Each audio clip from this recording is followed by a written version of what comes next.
sights on a pistol. The sight that you see there that's closest to the target, that's referred to as the front sight, and the sight closest to the shooter, that's the rear sight. And when we put those two sights together, as you'll see here in a second, that's referred to as the sight picture. The sight picture, you can see the front sight and the rear sight. That colored space there that you see, that's an indication of how much spacing should be on either side of the front sight, as it's shown there between the indentation of the rear sight. Also, it's important to have the top of the rear and the front sight level as indicated there by that straight line. That's referred to as a sight picture, as said earlier.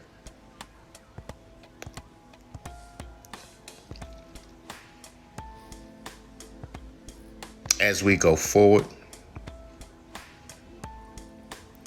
you'll see further examples of a sight picture and how critical it is to have when shooting. Again, that drawing there is the front and rear sight combined, and equal spacing on either side of the front sight as it's positioned in the indentation on the rear sight.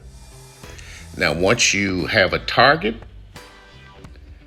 you'll see how important it is to place that sight picture on the position that you want to shoot, on the point on the target that you want to shoot. Again, that's the sight picture positioned on the target. Critically important when placing your shot. Equally as important is how you squeeze your trigger. You don't jerk it, you don't pull it, but you squeeze it until the shot goes off. You can't have too much of your finger beyond or through the trigger guard. We'll show that again later on in this session. You can't have too little of your trigger finger on the trigger. That'll cause you to have a tendency to push the shot to the left. Here's a good illustration of a sight picture. Right there's an excellent position of a sight picture.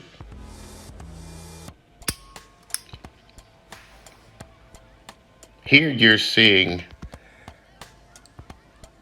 how to have your finger position exactly on the trigger, as we mentioned just a few seconds ago. You can see those two black marks. That's where you do not want your finger positioned on the trigger. As I said earlier, that will cause you, that first mark there as shown now, will cause you to push. We're talking about a right hand or strong hand shooter that uses his right hand. And the position that you're seeing now, that's too much finger on the trigger, which will encourage you or cause you to pull it slightly to the right. But that orange mark is exactly where you'd want to have it. That encourages a shooter to pull the trigger or squeeze the trigger straight back. Now, this diagram shown here, the right arm is locked and pushing forward. The left arm is locked but pulling backwards. What you've done there, you've formed a horizontal tripod, which gives you increased stability, which all should result in your shot going directly to the target or the point on the target that you're trying to hit. Once you put all of these things together, that should cause you to have an excellent shot pattern. All of your shots should be exactly or close to exactly where you want the shot to go. Squeezing the trigger, sight picture, the horizontal locking of your arms forming the tripod, and be careful. Consider all weapons to be loaded. Thanks again.